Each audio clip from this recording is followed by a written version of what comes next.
Hello there, very good afternoon to all our viewers. You're with me, Joel Outskun, and this is Primetime Lunch News here on MTV. Let's start off with a look at your headline-making stories for this afternoon. Government of Good Governance completes 1 year. Foreign nationals support a demonstration on the 4th mile post on the Dambulla-Sigiriya main road. UN Secretary General Ban Ki-moon congratulates the President on first anniversary of Sri Lanka's political transition. On to your top story this afternoon. Today marks the 1-year anniversary of the Government of Good Governance that navigated the country towards a new political journey. Special religious observances were held at the historical Kalutara this morning. President Maithripala Sirisena, who arrived at the Kalutara this morning, participated in religious observances. A large number of ministers and parliamentarians accompanied the President.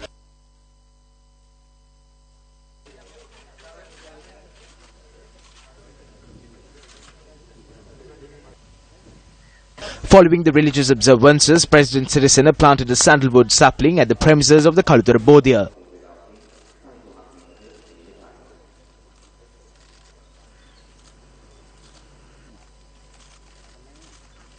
Another speciality of today's event was the handing over of the premises of the Kalutara Bodhiya to the board of the custodians of the Kalutara Bodhiya.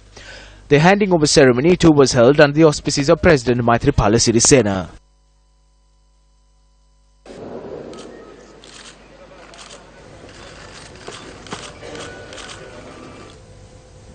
Meanwhile, a number of other religious observances and ceremonies took place to mark the first anniversary of the Government of Good Governance. President Maithripala Sirisena presided over an event to lay floral tributes to the Bandaranaike statue at Golfers Green. This event took place in line with the birth anniversary of the founder of the Sri Lanka Freedom Party, SWRD Bandaranaike. Duminda Disanaike Matitumani Obatuman.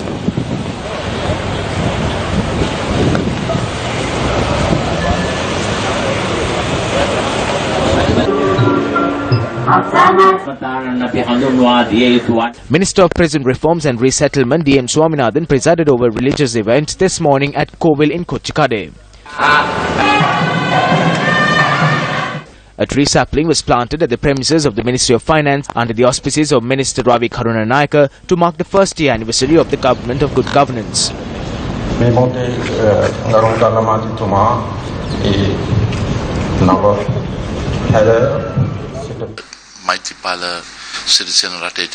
Today we celebrate 1 year since Maithripala Sirisena became president. Today we plan on planting a tree sapling to commemorate this event and then continue our daily activities in a charmed manner. We need to remind ourselves of the gift we received 1 year ago. For who we work together, it is not impossible to overcome obstacles, but do we have the will to do so? It is not a question of whether we can rectify the situation in our country, but do we have the will to do so? No country in the world has been able to do this through protest and displaying placards. So on this day, when we mark the first year anniversary, instead of cursing the darkness, let us unite and be in light to work together for the people of our country. As today marks the first year anniversary since President Maithripala Sirisena won the presidential election, News First takes a look back at the president's political journey.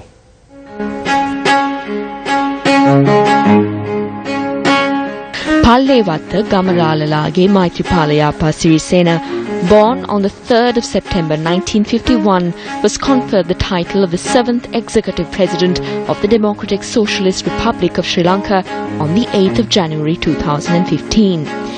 Though President Sirisena was not from the Sri Lankan political elite, his motive to change the course of politics in the country following the declaration of his candidacy for presidency was lauded by many. A political system of good governance, which was the primary objective of the President Sirisena-led government, served as a springboard for a stronger democracy in the country. President Sirisena, who had 40 years of political experience under his belt, was brought to the helm following his announcement as a common candidate for the presidential election in 2015. The commitment which was pledged by President Maithripala Sirisena on a day like today to uphold law and order in the country and make Sri Lanka a better nation is remembered as a day of freedom and true democracy.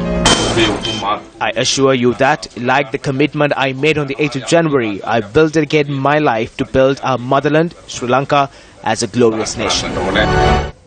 UN Secretary General Ban Ki-moon congratulates President and the people of Sri Lanka on the first year since the political transition. According to a statement made by the spokesperson for the UN Secretary-General Ban Ki-moon, the Secretary-General is encouraged by the government's commitment to a broad reform agenda that aims to realize durable peace, stability and prosperity for the Sri Lankan people. The Secretary-General acknowledges the initial steps the government has taken to strengthen good governance, advance reconciliation and implement the resolution of the Human Rights Council since 2015 in October. He urges continued progress in these areas and emphasizes the need for inclusive consultation processes to address issues of transitional justice. The Secretary-General supports the government's efforts to advance a nationwide dialogue to achieve a long-term political settlement acceptable to all. In this regard, he welcomed the government's announcement to commence constitutional reform. Ban Ki-moon calls on all stakeholders to cooperate in a spirit of inclusion and good faith. The Secretary-General remains committed to supporting Sri Lanka's reform initiative to secure long-term peace, prosperity and respect for human rights, including through financial support from the Peace Building Fund and technical assistance, according to the communique. He commends Sri Lanka's leadership in working to transform the 2030 Sustainable Development Agenda and its Sustainable Development Goals into reality on the ground.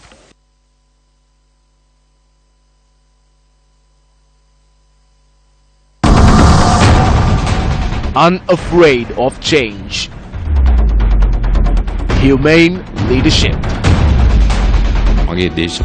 My political venture began among the farming community, their sufferings, blood and tears.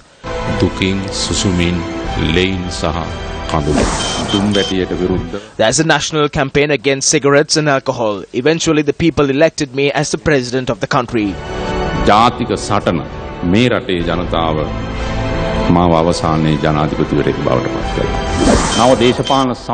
With this new political culture, we will show the people, the country and the world that we are truly patriots that love the country. They are attempting to crush me. I wish to tell those persons that I am not the one being crushed. It is the culture of the country that gets crushed. I say this to those who are attempting to destroy me. What you are trying to destroy is our culture and heritage. It can be noted that we have been accepted internationally as an honest friend to all nations. I would never compromise the national security of the country under any circumstance. Persons who are defeated only think of overthrowing the newly elected government or the leader of the government. Those who say that this government will collapse, and to those who think so, I can only show them compassion. I do not like the system where the UMP and the SLFP clashes. This needs to change. This disgraceful political culture needs to change. No matter what people say, in the next 5 years, our government will be a strong and stable government. No one can weaken it and no one can change it.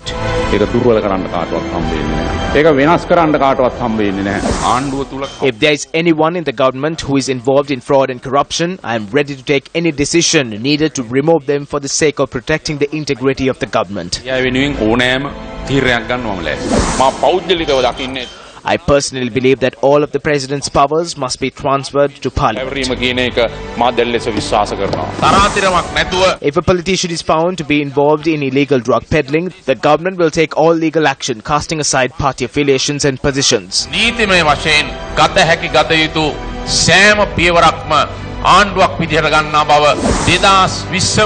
Come the year 2020, the budget will be prepared without the revenue generated by taverns, and this is the development goal that we have.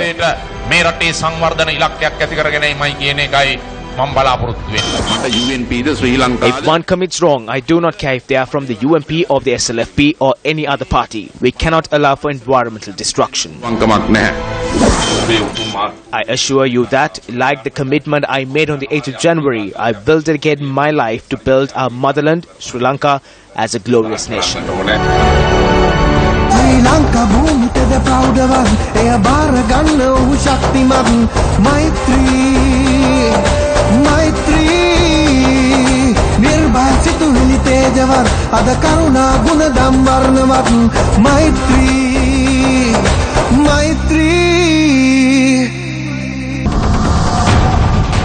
unafraid of change. Humane leadership. Minister of Rural Economic Affairs P. Harrison, speaking at an event to mark the first year anniversary of the Government of Good Governance, expressed the following views. සමස්තයක් හැටියට ගත්තොත් අපේ අමාත්‍යාංශය හරහා ගිය අවුරුද්දේ මහින්ද රාජපක්ෂ මහත්තයාගේ පදවි ප්‍රාප්තිය වෙනුවෙන් ලක්ෂ 50කට ආසන්න මුදලක් වෙන් කරලා. For the installation of Mahinda Rajapaksa last year, the ministry had allocated 5 million rupees. Not only was such a sum allocated, it was used as well. Sacrifices were made to uplift the Milko, which was built for the innocent farming community. However, those funds were used for political needs. During the past, 17 million rupees was spent to provide milk for the dancels at temple trees using Milko products during the presidential election. Today, President Maithripala Sirisena and Prime Minister Ranil Wickremesinghe, under the government of good governance, have put a stop to waste. We ask Vimal Veeravansa, is he wearing any clothes when he makes such statements? Maithripala Sirisena මැතිතුමත් Ranil Wickremesinghe අග්‍රාමාත්‍යතුමත් මේ නාස්තිය අද වළක්වලා තියෙනවා. An event was held to distribute equipment to the Sri Kalyani Vanshika Rame Vihare in Vennamatha Vellampitiya under the auspices of UMP MP SM Marika. 2015 ජනවාරි මාසේ 8 වෙනිදා තමයි මේ රටේ ජනතාව කොන්දේසි විරහිතව. On the 8th of January 2015, the Sinhalese and the Muslims came together unconditionally to rid the country of nepotism and autocratic rule. At times when we are enjoying the benefits of this, some people are calling to raise black flags. We would like to say to Udaya Gammanpilla, who is attempting to disrupt this freedom and give rise to extremists and nationalists, come the local government elections, you will have to raise black flags on behalf of your party. ගම්මන්පිල්ල මහත්තයාට ලබන පළාත් පාලන ඡන්දෙ වෙද්දී The Movement for Equal Rights convened a media briefing in Colombo. Maithripala Sirisena මහත්තයා බලයට පත් කරන්න උතුරු නැගෙනහිර පළාත්වල විශාල ඡන්ද ප්‍රතිශතයක් හම්බුනේ ඇයි? ඔවුන්ගේ බලාපොරොත්තු උනේ මොකක්ද? වසර ගාණක් තිස්සේ. What was the reason for a large number of votes be cast in favor of Maithripala Sirisena in the north and the east? What was their aspiration? They wanted to know of what happened to their loved ones who were abducted over the years. This avenue is the one that rebuilds trust. The people of the north and south and the Sinhalese and Muslims who were affected joined to build this avenue with hope that they will be given answers to this. Considerable strides could only be made with a combined effort by the aggrieved parties of the north and south, and that is the way to build this trust. ජනතාව මුසල්මානුවා මේ සියලු දෙනා එකට එකතු වෙලා. Former Defence Secretary Gotabaya Rajapaksa was summoned to the Presidential Commission of Inquiry into large-scale acts of fraud and corruption once again today. Secretary to the Commission, Lasil De Silva, noted that as a notified party of the investigations on Sri Lanka, Gotabaya Rajapaksa was summoned to the Commission. In addition, another 5 persons were also summoned to the Commission today. Lasil De Silva noted that they are at present providing statements before the Presidential Commission. Good morning. Sada kalu tai එක. මේ කළු නිල් කළු දැන් නිල් පාට කළු වෙලා නිල් පාට.